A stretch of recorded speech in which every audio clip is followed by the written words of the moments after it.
All right, so good afternoon. Thank you for joining today's SBG PD on synchronous Zoom lessons.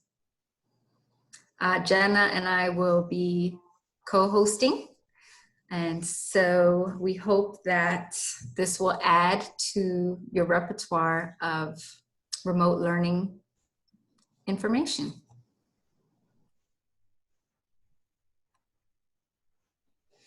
All right, so what is important to remember is when you are planning a lesson, especially now that we're moving into new learnings, that you are using your scales, your proficiency scales, and that you are explicitly communicating your learning intention, your this is because statements, and your success criteria to students. So in this slide, we're just going to model how we're going to incorporate these into today's presentation. So today's learning intention, we are learning to use several advanced features within the Zoom platform to enhance our remote learning lessons. And this is because this platform will be used to provide quality, authentic learning experiences during this time. So the three things that we want you to come away with, one is to be able to rename yourself successfully, or to rename others for that matter. To be able to identify some advanced features of Zoom and to use those advanced features during your lessons. So this slide, we're demonstrating how establishing norms at the beginning of the lesson and being consistent with these norms can help to structure your lesson, just to prevent any disruptions that might take away from your time, because we know that these Zoom lessons are usually only 30 minutes. So we don't want to waste time going over the same things over and over. So establishing the norms early and keeping them consistent is a good idea. So for today's presentation, we want to establish whether the lesson is going to be recorded or not. And Jenna has asked your permission. We do intend to record. So if anybody new joins the session, we'll make sure that they are aware as well. When you entered our Zoom session today, you were not muted, but you were respectful and kind enough to mute yourselves. But this is something that the teacher should put into practice, to mute students as they enter the room, so that there's not too much background noise during the lesson. For chatting, Jenna, have you set the chat, the chat parameters for today? Yes, I've put it to everyone publicly. Okay, wonderful. So that means that no side chatting is going to be happening today. So we're not going to be privately side chatting to each other. And that's a safety precaution that we're encouraging teachers to take, especially with young ones. But another option is to chat with the host only. So that way everybody doesn't see their comments or questions. For screen sharing, it might be a good idea to set that or to manage it so only the host can share, because once students figure out how to share screens, you don't know what's going to pop up. Okay, so managing that is a good idea. Locking the meeting is a new safety feature from Zoom. So once your meeting has started and you're a good 10-15 minutes in, you know that some of the new learnings have already taken place. You can lock the meeting. Okay, and that way if anybody misses out, they'll have to catch up at another time or contact you privately. Also, that's a good way of keeping people out who weren't invited to the meeting. Allowing students to rename themselves, or in the event that you have young ones, P1, P2, P3, who may not know how to rename themselves, we're definitely going to show you the steps on how you can do that for them. Enabling the waiting room in your settings feature. So when you are setting up your Zoom meeting, that's one of the options, is to either turn the waiting room on or off. That way, As students log on to the session, you could see who's coming on and you can either accept or decline. That's also a safety feature you may want to consider. Annotations. Annotations only happen when you're sharing a screen, but it could be very, very distracting, very disruptive, to the point where people can't even see your presentation. So managing the annotations so that students do not have access unless you give them control is an important feature. And also the mute or unmute, you can set that so only the host can mute or unmute students so that they're not unmuting themselves, causing a lot of background noise and disruption. Okay, so any questions about these norms? If you do have a question, feel free to use the raise your hand icon or to just unmute yourself. Anything to add there, Jenna? Go ahead, Dr. Durham-Thompson. Yes, I'm saying you're going to actually show us how to go through all of these things and do them, or not? Yes, most of these things will be part of the presentation. Okay. Okay, we'll be modeling most of them. Sorry, at the bottom it says it's advisable to log in before each session to check the technology and features. Because Zoom has such a high volume of users now, we're finding that the features are not consistent. So earlier Shannon came along, she said, Jana, listen, I didn't even see my breakout rooms at the bottom today. And this happens with us often. So you heard the SPG team saying, oh, I have this back today, but I don't have this yet. And then you heard somebody else say, I had this yesterday, but I don't have it today. So it's very, it's unreliable in that way. So we try to advise people to log on maybe 15 minutes ahead of each session to just see what features do you have available, and what you may need to be flexible with because of the technology. It's just not consistent throughout. Yeah, always changing. All right, Jen, I think we're good with this screen. I'm sorry, I forgot. All right, so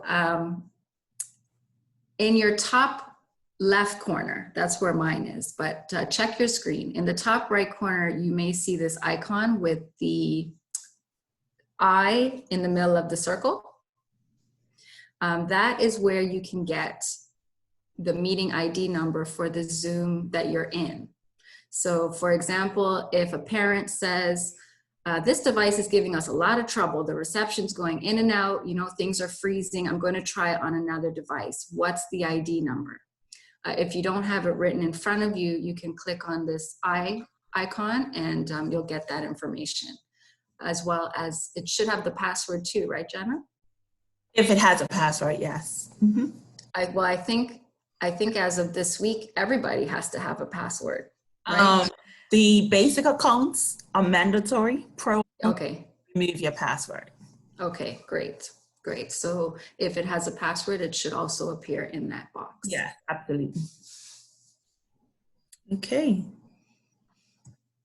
So we're just going to launch a poll question for you. If you could just answer the question on the screens, any three of you right now, so we'll wait for 3 responses. Shannon, you can answer too. Yay. So I see 1 person has voted, 2, 3, everybody has voted. So now I'm going to end the poll. I'm going to share the results with you. So you should be seeing that 75% of you, or 3 out of the 4, are using basic and 1 of you is using a pro. So we're going to try to differentiate as we go further through the features that are just for pro and those that are for both basic and pro. Okay, it's not a whole lot different. Okay. And I just want to mention that this poll feature is offered if you have a pro account. Okay, so if you do choose to upgrade to pro, you will have access to the polling. Polling is for multiple choice questions only, or true or false. But if you are co-teaching, if you have a basic account, but you're co-teaching with someone who has a pro account, then you also have access to this feature. So for example, I'm on a basic account, but Jenna has the pro, but we're both able to work the poll into our presentation. So that's good to know. May I ask a question, or do I have to wait Yes. until the end? Absolutely. Okay, because I'm not sure. I upgraded, right? And I do have, for instance, I upgraded so that I don't have to be stuck with only 40-minute sessions or whatever. So my sessions are as long as I want, but I don't know if that's pro or, you know. That's pro. So that is a pro feature. yeah, that's absolutely pro. And it's not, with the, I want to say with the pro, you have 24 hours, unlimited time. If you go higher, then you definitely have unlimited time. But 24 hours, nobody's going to be sitting on Zoom for 2 Let's hope not. Okay, so I do have pro, You do have pro, yes. which It means I sounds have like it. access to these breakout rooms, because I Yeah. don't have to know. Okay, I'll just listen and see how I do that, because I have no clue. We're not going to touch breakout rooms today, but that's definitely something we can, if you come to one of the office hours during the week, you'll be able to get help around that.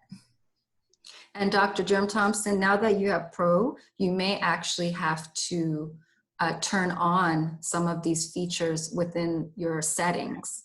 Yeah. I don't know if they would automatically be turned on. So if you go to your home page under the settings, you should be able to see, you know, polling, turn on or off, breakout rooms, turn on or off, etc. So just make sure those features are set to on. Because when you talked about the eye, I was looking on here. I said, "Where? I don't see any eye. I still don't see it." And is it because I'm? It's because it's my account, so you have to be the host to see some of these features. So Okay. you are features of the host, okay? Yeah. So as the participant, you won't necessarily see everything that we're showing you right now, but you will see it when you sign onto your own meeting. Okay. Okay. Okay. Good, Shannon? Yes, good to go. Okay. All right, so Dr. Jerm Thompson, this is what the setting screen would look like. Okay, in your home account. Okay, so you see some of these buttons are set to off and some of them are set to on. You Right. just have to go through them when you have a minute. So Jenna's polling in this picture is set to off because it's not blue right now, but she would have to click it and set it to on so that she can access it during her Zooms.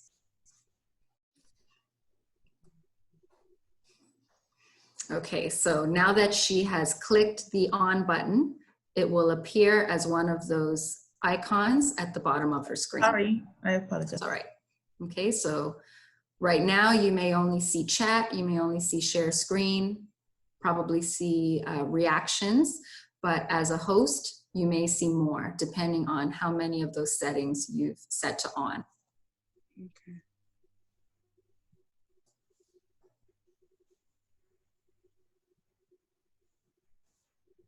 Okay, and so right here, we're just showing you what it will look like as a host when you are setting up a poll. Okay, so once you've clicked poll, it'll ask you to add a question.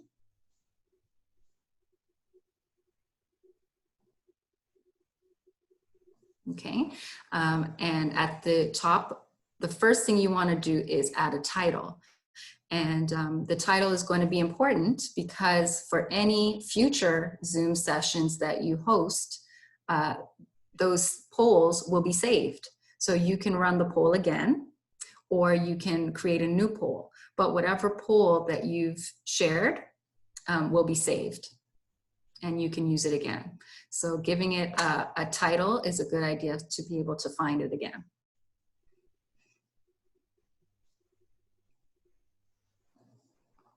All right, so once you've named your poll and you've inserted your questions, this is what, oh, this is still the host view?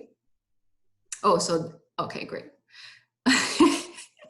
So this is, it'll give you a preview of the question, okay? And then at the bottom there, you will launch, it'll give you the option to launch the poll. So once you press launch the poll, everybody else will be able to see the poll. Okay, and so now that everybody else is completing the poll, it'll say in progress, and you'll actually be able to track how many of your participants have voted. Okay, so Jenna did that today, and that's a good time management tool, because you don't want to be sitting waiting for people to complete the poll. It'll show you right there whether 0% have done it, 25%, or 100%. So that's helpful. And it'll also show the progress of the poll results. So once you're happy, you click End Polling. And then you can actually share the results with participants, which is what Jenna did today earlier. All right, so wait, do we have any questions about polling before we move on to renaming? No, polling is pretty straightforward. Mm-hmm. Yeah, I do. In terms of when you say launch poll, it doesn't tell you who is hasn't polled. It just says the percentage, correct? It could. I think that's one of the settings, Dr. Jerome Thompson. It could. So you can ask, or you can request that you get individual results, or you can just have it set to collective results. Okay. I believe those are one of the features.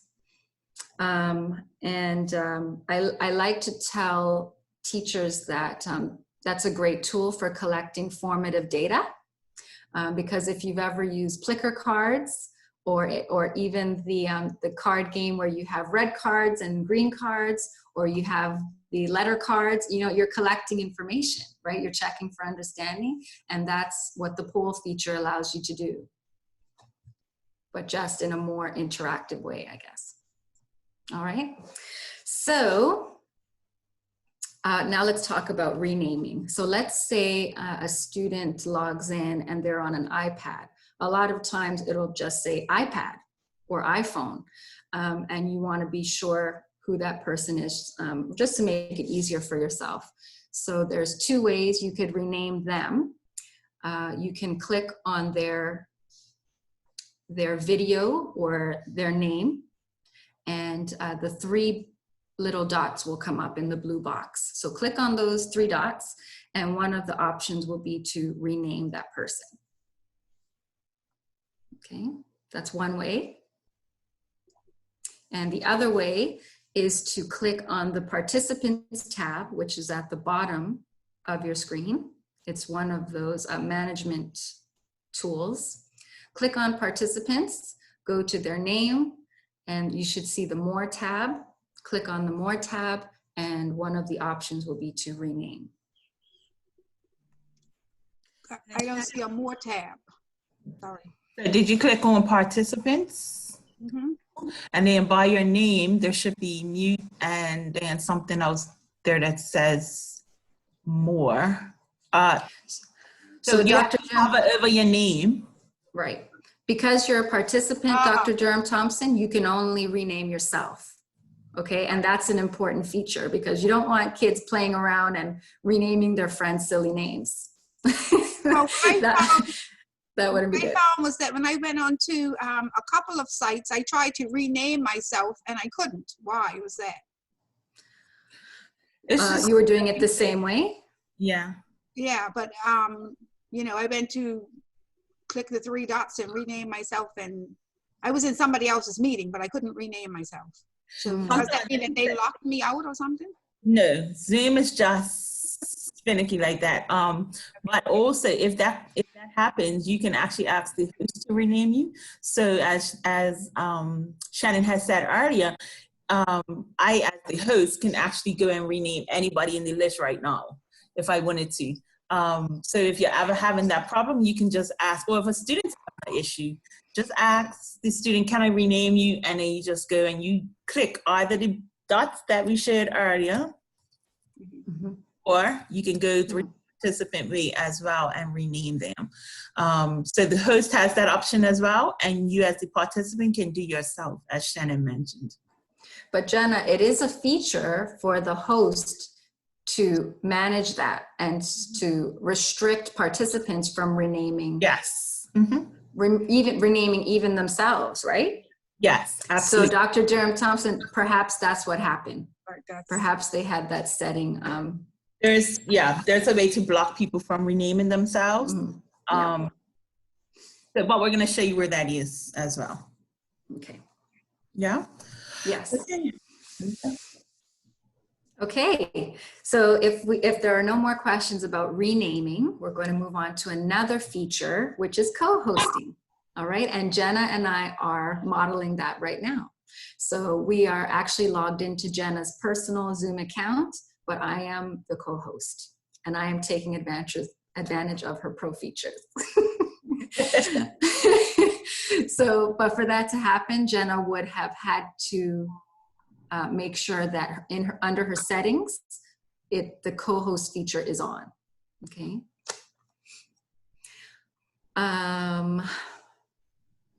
Right. Okay. So that's one way to do it. So if she hadn't set the co-host, or once she sets the co-host to on, then she will have this option. So she would click on somebody's video, in this case mine, and if she clicks those 3 white dots again, making me a co-host would be an option. Can I just speak to this? Basic packages only allow you to make other people the hosts. So you cannot have co-hosts. So right now, like Shannon said, she could do anything she wants. I can do anything that I want because we're co-hosts. However, with a basic package, I can only say, okay, Shannon, I'm making you the host. I'm giving you all privileges and rights to my sessions, and I no longer have any rights as the host. She would have to give me back the host rights, or I can actually take the rights back. But say, for example, I had to leave the meeting for some reason or the other, I could actually make Shannon the host, and when I came back, I could take it back and resume my role as the host. Okay, but right. Pro, you can actually go ahead and host. Dr. Dawn Thompson? Yeah, so you would have to click out of this and go to your settings to be able to do this? Or how do you do that?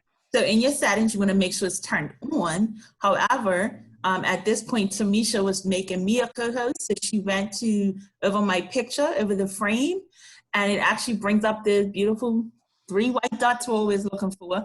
And once you click on it, you scroll down and actually just click make co-host, and it will come up on my side to tell me that Tamisha has made me a co-host. And to add to that, I would just like to say that as we've been doing more and more presentations, I've been noticing that there are some restrictions as the co-host. So for the co-host can launch a poll that's already been created, but a co-host cannot actually create a poll. Only the host can create a poll. So that's one of the reasons why you may want to give somebody else the power to host, right? Because they might have all the poll questions, I don't know. And then another thing that we've noticed is the co-hosts can't manage the breakout rooms. So if you wanted to give the power over to your co-host to manage the breakout rooms, you would have to then make them a host. Okay. All right. Here we go.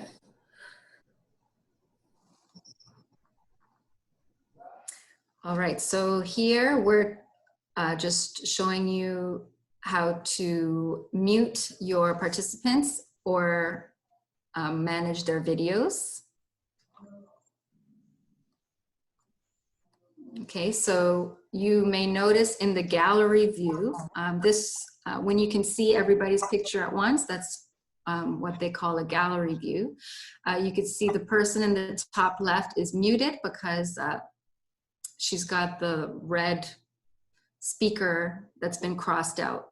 So does Kenita Phipps, so does Tamisha Darrell, so does Philip Trott. So you can see those people are muted because of those red icons. Jenna is not muted. Okay, so you're going to hear her plus any background noise that may be in the background. Okay, however, Jenna's video is off, which is why her name shows up as opposed to her image. And you can see the person in the top right is not muted and the video is on. Okay, so if you wanted to play around with your backgrounds, you would go to Start Video, which should be at the bottom. You would click on that arrow, which would lead you to the tab, which would have video settings as one of the options. Or you can select to choose a virtual background as the option. I think both will take you to the same place. Okay, so what's important to know about the virtual background is it works best if you have a blank wall behind you, a blank wall. Okay, if you have anything on the wall behind you, the virtual background will pick it up and just create a lot of distortions. So Dr. Durham Thompson, you must be using a blank wall because yours is looking great. Okay, so she's got an example of a virtual background behind her. Okay, but if I were to try it in my kitchen right now, it wouldn't look too great. Okay, and you'll notice that there are some templates already there for you to pick from, or you have the option to upload some of your favorites. And so you would upload by simply clicking on this plus tab right here, and you would find any picture in your computer that you would like to upload will be able to be uploaded just by clicking on this plus tab. I've seen teachers that have picked some great classroom virtual backgrounds when they know they're going to be in a Zoom session with students, or if they're in staff meetings with colleagues, they may choose more of an office background. So it's fun to play with for sure. All right, so I'm going to take over from here. So we have video settings. When you go to the bottom of the screen again by the start camera or start video, you would actually click on video settings and it will take you to this screen right here. You will see your face pop up. You will be able to change the ratio of your screen. You can enable HD. That just allows your screen to look a little bit less pixelated than it normally would. Mirror my video. We're going to actually speak to that in a minute, so I'm going to leave that alone. Touch up my appearance so you can look a little less flawless, a little more flawless. Always display the participant name on the video. If that's what you want to happen, you can do that. If not, you can uncheck that, and you can just see the other things that are turned on throughout the session. You can control anything you want in this setting with regards to the video. Okay. So did Dr. Dawn Thompson have her hand up? Yes. Yes, I have someone on the phone and they're asking me who exactly, I'm sorry, but is the ELT team? ELT team? Yeah. What's ELT? I don't know. That's what I was asking you. I thought you might know it because you guys are SBG. I don't know if you. Yeah, I don't know who the ELT team is. Okay.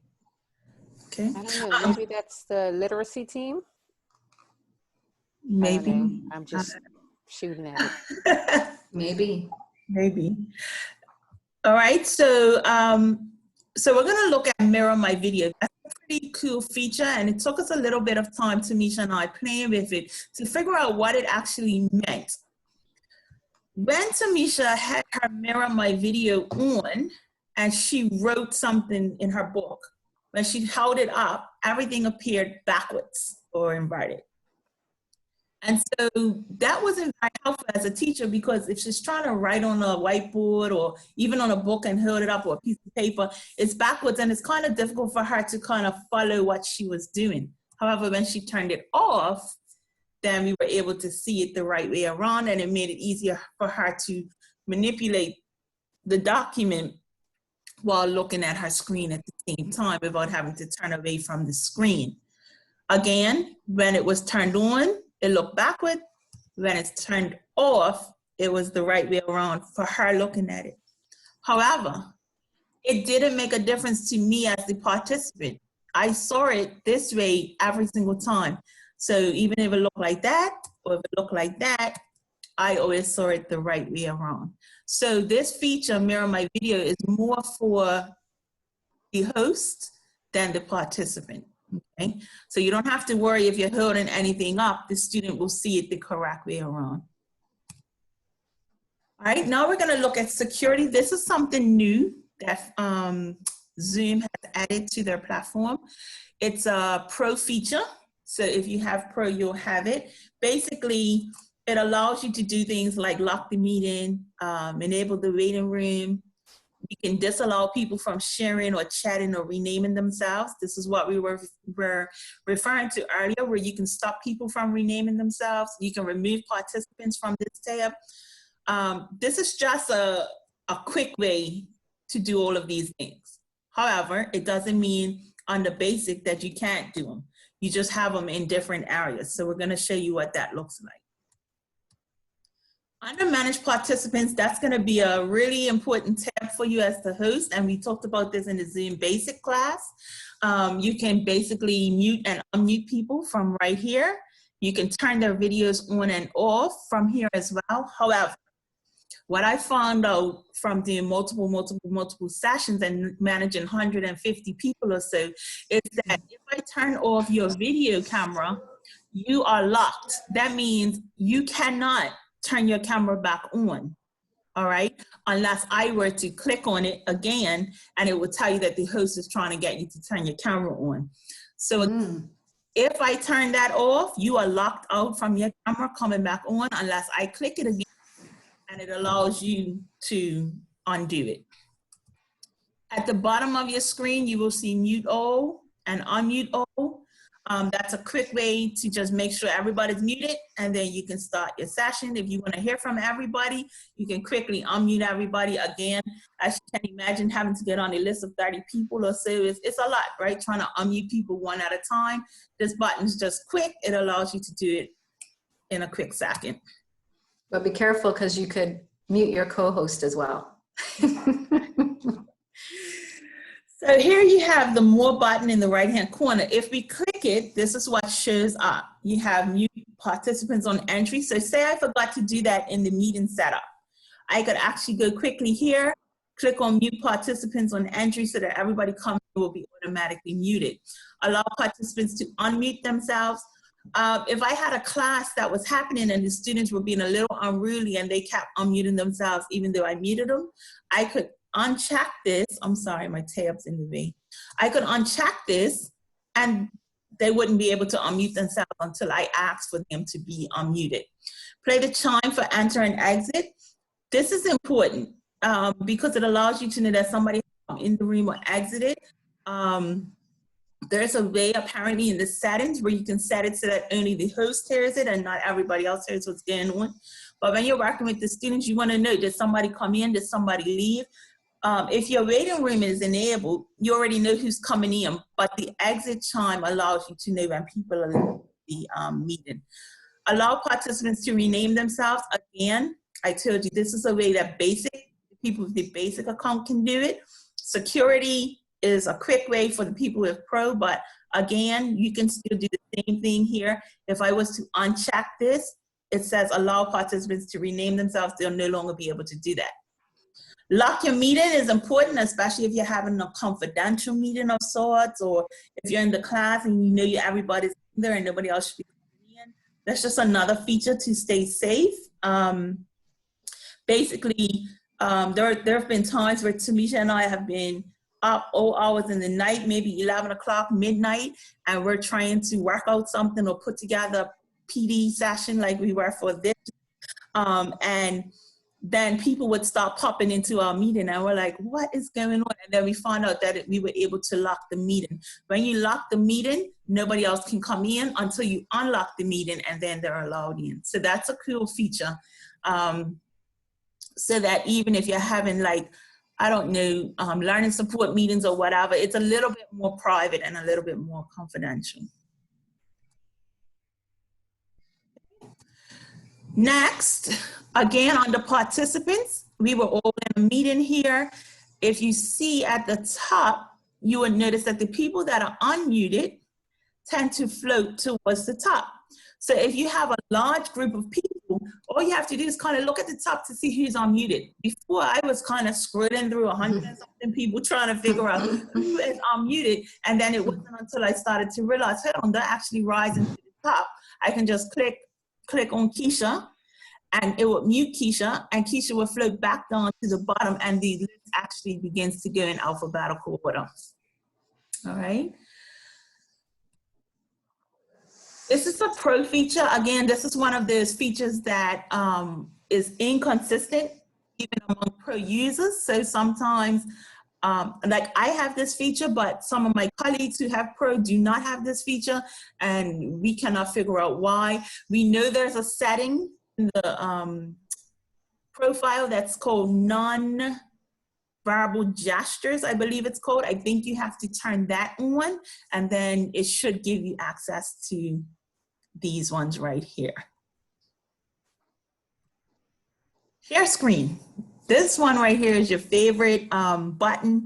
It's gonna be where you do a lot of your things. You're able to, you're able to share your whiteboard, you're able to share videos, you're able to share documents, you can share anything that you want. The students can share their documents with you. So we're just gonna look at some of the advanced features of this one. Again, down here, now share screen, if you see a little arrow or caret, you click on that and it brings up advanced sharing options. Here, you are able to determine how many people can share at the same time. Usually you want to keep that set for one person. If you have dual monitors, then, or two monitors set up next to each other, then this is an option. We have been trying to play with this, and none of us are blessed enough to have two monitors sitting right next to each other. So we'll see how that plays out for other people who have access to that. Who can share? You can put it so that only the host can share. And that's an important thing you want to have on for your classes, so that the students cannot put inappropriate things up on the screen while you're teaching or while you're communicating. We've had some issues pop up in some schools already, and we heard of another school that had an issue. So we want to make sure that this is turned to only hosts, so that it doesn't, so that the students don't have access to sharing. Now, say for example, you needed them to share something because they were typing something and you wanted to see where they were adding the work. You can easily, again, just go back to advanced sharing down at the bottom, and then you can switch it back to all participants. But initially, you want to make sure that it's on only host so that you have some control of that. Who can start sharing when someone else is sharing? Keep that one at only hosts. All right. Yeah, So because sorry, Jenna, once somebody else starts sharing, it'll default to their screen. Mm-hmm. And then there goes your presentation. You have to go back and find it and upload it again. So no. Absolutely. All right. Saver. It's fine. So once you click on share screen, this is what's going to pop up. And PowerPoint, and you will be able to show your whiteboard. Just going to show you this. We showed you this in the basic class, but we're going to show you how once you start sharing, period, it doesn't matter what you're sharing. It could be a whiteboard. It could be a video. It can be a document. It can be anything. The minute you press screen share, the students or the participants will be able to annotate all over the screen. Hence, we've seen pictures where it's scribbling all over the screen and things like that, and it's just crazy. So what we suggest that you do the minute you start sharing your screen is to go up to the More tab, and you won't see it right now because you're not sharing, but you would go up to the screen, the More tab, and you would go down to Disable Participant Annotation. Therefore, the students cannot draw all over the screen.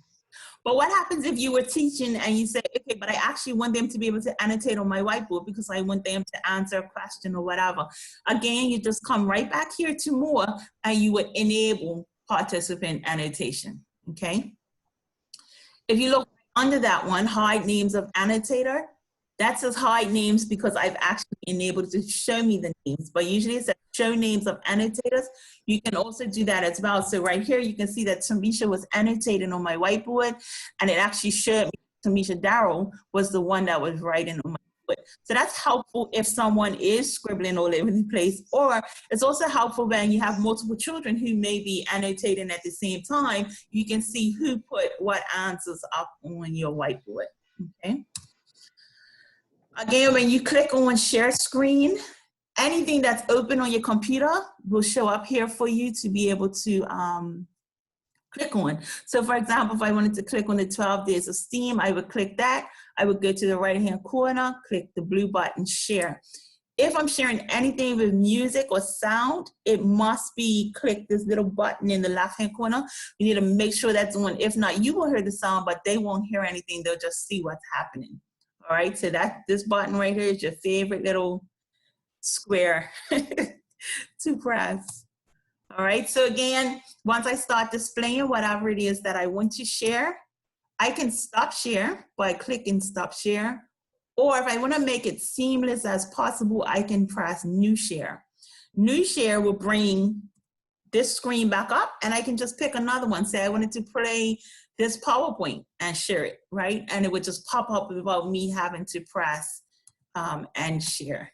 Okay, so you can either stop share and pick it again, or go to new share and just play around and go between the documents. So Jenna, I have a question about the new share. Will that mean that you have 2 share screens up, or will it just default to the new one? It will default to the new one. Okay, cool. Yeah. All right.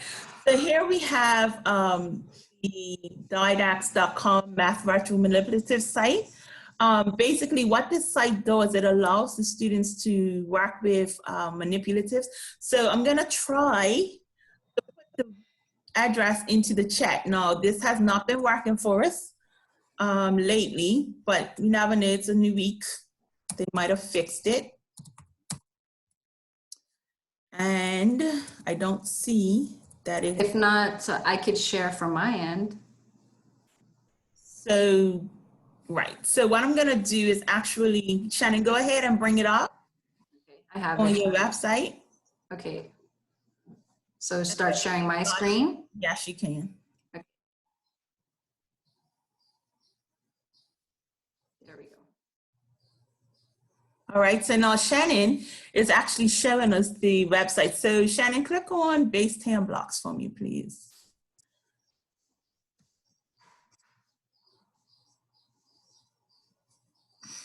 Okay, and I'm gonna ask Shannon, go ahead and make the number 14. Okay, hold on, I gotta move you guys over.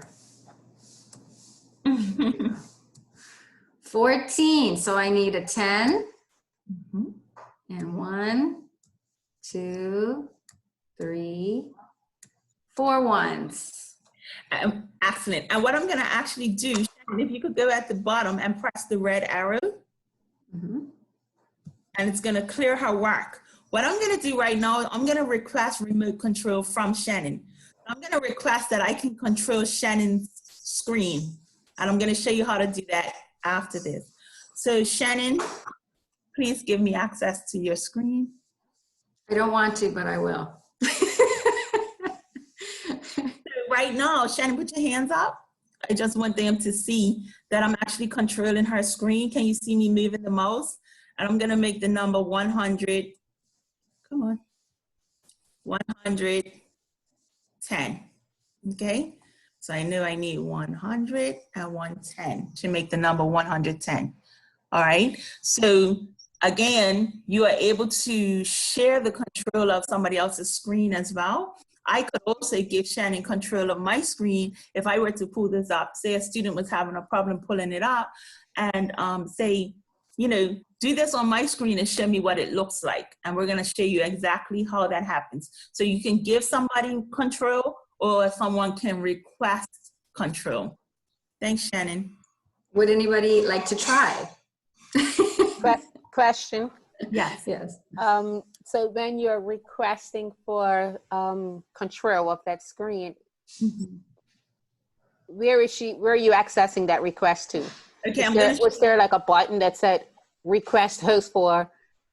I'm gonna share that to you right now. Shannon, Okay. if you could leave your PowerPoint, your screen there, so when I show, it can go right, you can, they can practice with yours. Okay. All right, so just leave your thing.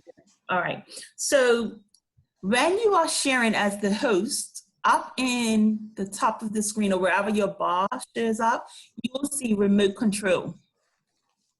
Remote control, when you click on that, it would allow you to give the mouse or keyboard control to Tamisha Darrell. But in this session, if I were to press it, it would say Shannon Rose Robinson, Dawn Thompson, Lakeisha Bean, Antoinette, right? It would give me a whole list of people that I could actually choose from. So I would just click on the person that I'm looking for.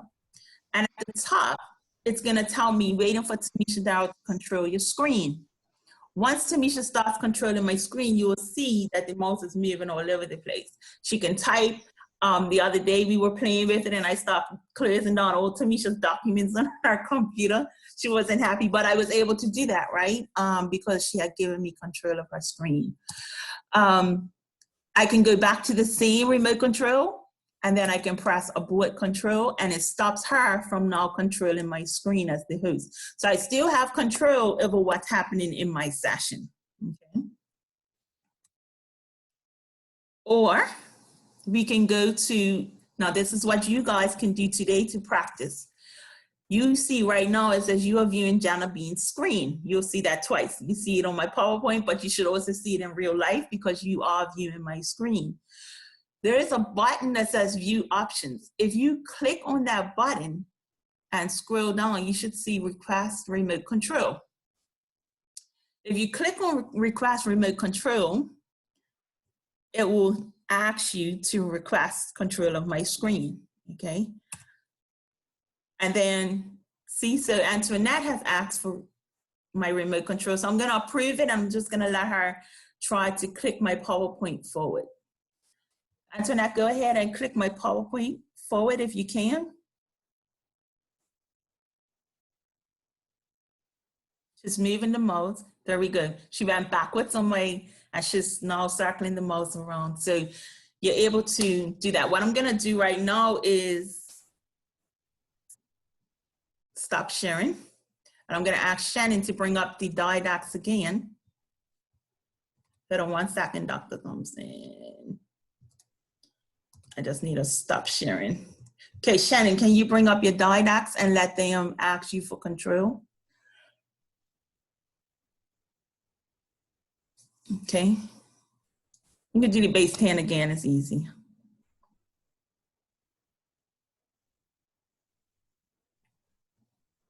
Somebody wants control?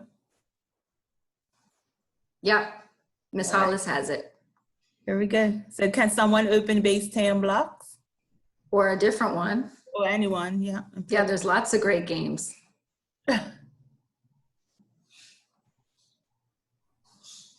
There's just opening the dice. I'm confused. While she's doing that, can I ask a question? Of course. Sure. Since I'm already asking. It's I went up there and I asked for control. You said, wait a minute. But then does it disappear or because does it stay there saying that I'm asking for control? Because I pressed decline, it took the request away. Because Okay. I was saying, hold on a minute, but we're gonna let you get control in a second. No, that's okay. I just wanted to see how it worked. No, but I did see your request.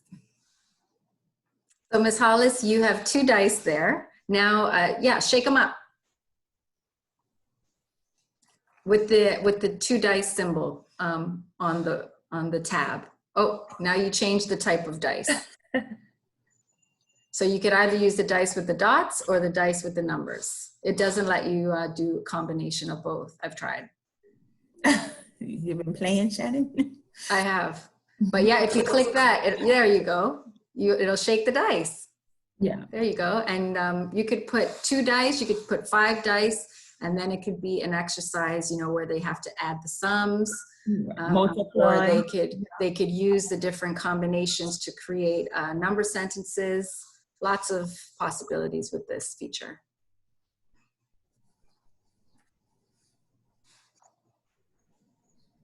So if you wanted to go back, let me see. I think you might have to just, actually go to the top tab. Yeah, to to the left where it says virtual math. Yeah, that one. There you go. then you have more options. Yeah, and you could even scroll down and there's so many more. Is there anyone else that wants to try? Ms. Bean, you want to try? Don't close it out. All right, there we go. So take back your control and see if Ms. Bean can try. Oops, I thought I requested. Let's try that again. I think Ms. Hollis might have to approve you. Is that right? I'm just. You have to stop, Ms. Hollis. Oh, there we go. Okay, you've got control now. Oh, I have control now? You should. Ah, I've got the power. All right. Yes. Let's see what we got here. What's the spinner? Okay. All right. So I guess I press spin. Awesome. Ooh. That's it. But as you can see, you can actually change the number of sections that are on your spinner. Mm-hmm. So if you only want 8 sections, you just change that number to 8. And then it should look a little different. Let me see that. Let's do that. Okay.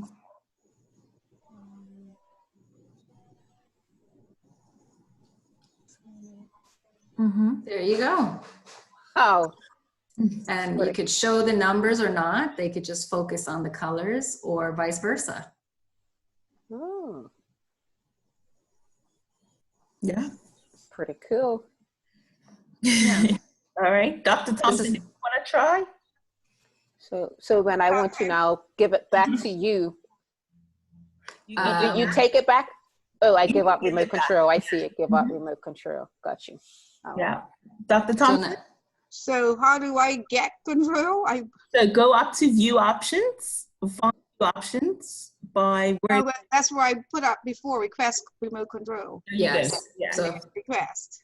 There you go. I see your request and I am approving your request. So how I know? You should have a little message pop up. Where? To try to just move your mouse. You can control Shannon. That's at the top. I can control the screen. There you go. Okay. Okay. Yep. Yeah, we see you. All right. I like.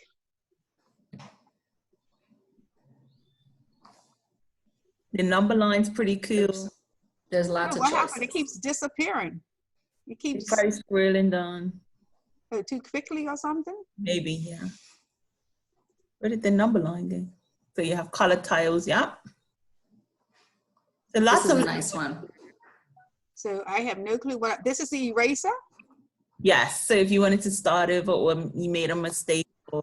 Okay. So what is this doing? This is great for problem solving. You know, if the little P1 has a question that says you had 3 grapes, right? So you would take 3 grapes. So they could be green grapes, I guess.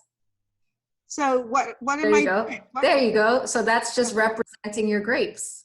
There you go. Oh, got you. There you go. Okay. So I had 2 grapes and a blueberry. And my mama gave me a lemon. How many fruits do I have all together? Right? Okay, got you. Okay. There you go. Yeah. Yeah. It can also be used for integers and stuff like that as well. It's different. Yeah. Right. Yep. There you go. Fun. Okay. It's kind of hard. So I give you back control. Do I have to? Nope. I'm gonna stop sharing altogether. Okay. So nobody has control.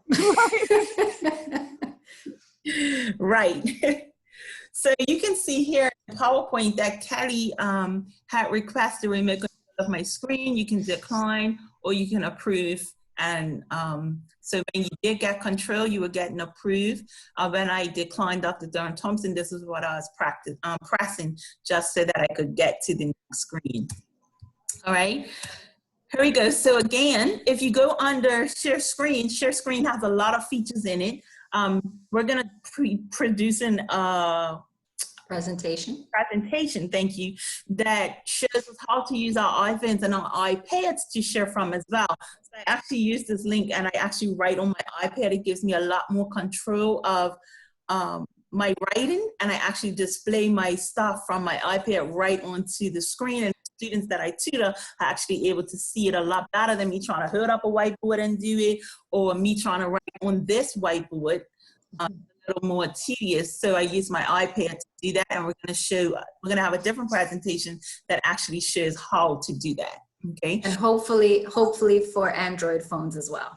Yeah, we're working with it. So if you look up here, you'll see an advanced tab. If you click on that tab, you'll see something called portion of screen. If you click portion of screen, what you will see, for example, if I have this picture, and I don't want my students looking at the whole entire picture because it's just too much for them. Some children become visually overstimulated. Maybe I just wanted to focus on the top left-hand side. Once I press portion of screen, I will see a green box that actually highlights an area of the picture. I can make this picture larger. I can make this square smaller. I can do whatever. I can extend it this way if I wanted to, vertically, horizontally, whatever I want to cover. Say I just wanted to look at this left-hand side. I click there, and that's what my students will see, so that they're not being overwhelmed by the entire picture itself. If I wanted to move it, and say I said, well, let me move it down here. Let's look at the centrioles, the microtubules, the cytoplasm ribosome. I can actually take this green square now and drag it down to the area that I'm looking for. As I'm moving it, it will be an orangey yellow color that will pop up. And the minute I stop on top of whatever, the green tells me whatever's in this box is what they're gonna actually see. So it's really cool if you're doing graphs, if you're doing pictures, if you're just looking at different portions of a text. This is a really cool feature. Any questions about share screen before we move on? That was a lot. No? Yeah, well, I'm just looking, Ben, are you having the session again? Because I'm gonna have to sign on about 10 times. I think it's another one on Wednesday as well. All right, so again, and then we are recording this session, so this session will be put out for people to access whenever they feel like they want to watch it.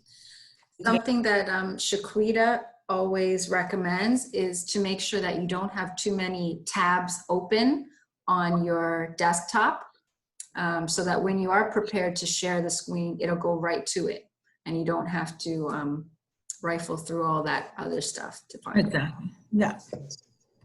Okay, thank you. So the chat feature. Well, we know how to use the chat. You know, we've been chatting on it or whatnot. We brought this up in the Zoom basics. But the advanced features we want to bring to your attention is that private chat piece. It says allow meeting participants to send a private one-to-one message to another participant. Shannon asked me in the beginning of the session, Jenna, have you set your chat? Yes, I've set it to everyone only. So in your settings, and again, we recommend that you go through your settings, find out everything that's in there, turn on what you want on, turn off what you want on. It depends on how you want your class to run. It's just like in a regular classroom. We can't tell you how to organize or structure things. We can only give you suggestions. Every class runs different. Every teacher's management level and style is different. So we're just asking you, play around with your settings, see what's in there. And if you're not sure about something, we will be having office hours weekly to be able to answer any of the questions. So every SBG steering committee member has an office hour, and you're able to just pop in and get help content-wise or even Zoom feature-wise, okay? So you wanna make sure this is turned off for your students. The reason we're asking you to do that is for a number of reasons. One, we want to make sure no bullying, no cyberbullying is happening. Even if you're recording the session and you ask it to save the chat, when private messages are happening or private conversation, you will never, ever, ever see it because it does not record or keep private conversations. All right, that's number one. So cyberbullying could be happening, but we will never have proof of it because it doesn't. Number two, you don't want the students distracted as they're you know, in this class, and you'll be talking and not saying something funny, but you see so-and-so is laughing. Now, could they be having conversation on the phones or whatever? Yes, but that's nothing you can control. We're asking you to control what you can and make sure that this part here is turned off. All right. Another way you can access it is through the chat. 3 dots. There's 3 dots are off ramps. Every time you see them, click it, find out what's in there. Allow participants to chat with everyone publicly and privately, everyone publicly, host only, or no one. We're asking you to either use one of the 2 in the middle. Everyone publicly allows people to talk to each other publicly, but it also allows the student or the participant to talk to just the host or just the teacher. So if you were to click on your tab, you should see that you could talk to everyone in the chat, or you should be able to send me a private message. Now that's good for 2 reasons. One, if you were doing a quiz of some sort, or you needed responses from the students and you don't want everyone sharing the responses with each other, you could ask them to send just you a message, or you can click on host and everything they send to you is private, and the other students cannot see what's being said. All right, so that's a way to formatively assess. You could have a little quiz up on the screen. So I need all of you to send me your answers to these questions, blah, blah, blah, host only. You have all of it. They don't see what each other's saying. So it's a pretty cool feature. It can work for you like that, but also it's a protective feature as well, so that we know no cyberbullying is happening. We know no pedophiles in there trying to message the children on this side. And then we also know that, the students are not distracted. Anything you want to add to that, Shannon? I've seen teachers launch quizzes and have students reply in the chat, but then once student sees A so many times, their answer is automatically going to be A. So it's a great reason to have them chat to the host only when it comes to things like that. Exactly, because you really want to see what they're doing and not doing. All right, then we have this file tab here in the chat. This feature is cool because you can send documents across to the students or whatnot. But I want to say iPads and phones do not have the ability to receive those documents. But if you're on a computer or a laptop, I believe you're able to access the documents that are sent. If you click File, on some computers, it will pop up as if you're just trying to upload something to an email or whatnot, just, on a regular day-to-day basis. That was my computer. On Tamisha's computer, when she clicked File, this is what she got. So just play around with it and see what, access you have and how you can access your computer. Mine look like this. Tamisha's look like this. I'm seeing Tamisha's options right now on my computer. Right, and some people are seeing Tamisha's. Others were like, we thought it was a Dell versus a Mac thing. It wasn't, because other people with Dell saw this. So it just depends on your computer and what it's offering. Which goes back to what we're saying.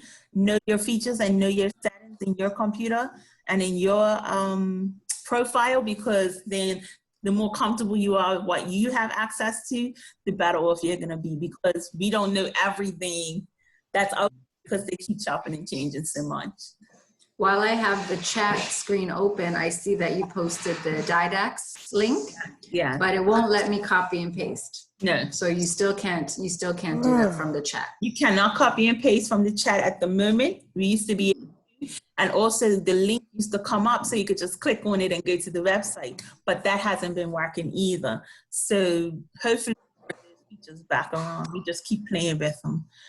Record. So I'm actually recording this session. All I did was go to the record button, and it gave me the option to, for me, because I'm on Pro, I was able to either record it to my computer or record it to the cloud. I actually asked it to record to my computer.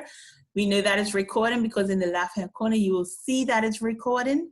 And again, for basic accounts, you can record, but you only have the option to save it onto your computer. All right. So Shannon alluded to this earlier. Basically, when you see all of these frames that start to be lined out next to each other, we are in what's called the gallery view. If I want to change to what we call the speaker view, I literally would click speaker view, and that's what would happen. You can see Tamisha was the one talking, and so her picture was highlighted. Now, it doesn't look like she was talking. She was probably making noise or something, maybe tapping something or whatever, so that it looked like she was talking. But that's the picture that would actually highlight when we're in speaker view. Again, if I want to go back, I would click gallery view, and it would take me back to that view. Okay, so just play around with that depending on the view that you're looking for. Now, pinning a video. If you look at the bottom of the screen, you can see that Tamisha, TD, at the top, you see the Schoolhouse Heroes. She actually turned on her video, and she had a notebook that she was writing in, okay? What I actually did, I went to her profile and I pressed pin video. Because I pinned the video, it pulled that one up really big, and I could actually just focus on whatever it was that she was writing down on her book. Why is pinning the video cool? It's great for those students who, one, get distracted easy so that they only see the teacher and whatever's happening. Also for those students who are hard of hearing or deaf, and they rely on people's face and sign language to be able to understand what's happening. They can actually pin the video of the person doing sign language, and they're able to just focus on that and whatever the teacher's sharing on the screen, and then they're able to participate with the lesson a lot more effectively. All right, so again, pinning the video is great. It's great for if you're using your phone as almost like an Elmo projector.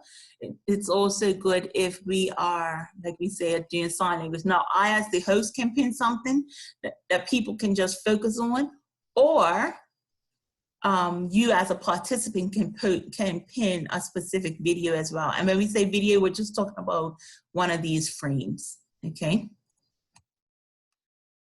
All right, so we did a lot of talking. We showed you a lot of features. That was the synchronous portion. Beginning tomorrow, Tamisha, myself, and Keisha Allen Smith, we will be doing a workshop on asynchronous offline learning. So that will happen Tuesday, Wednesday, Thursday, and Friday. We have created a PD around this topic. I know people have been waiting for that one. So that's ready to go for tomorrow. And we're looking forward to launching that. It's been a long time coming. So yeah. Do you have any questions or comments about anything that we talked about? Thoughts, queries, anything before we wrap up? It was very helpful. I like that website that you shared with the math. That's awesome.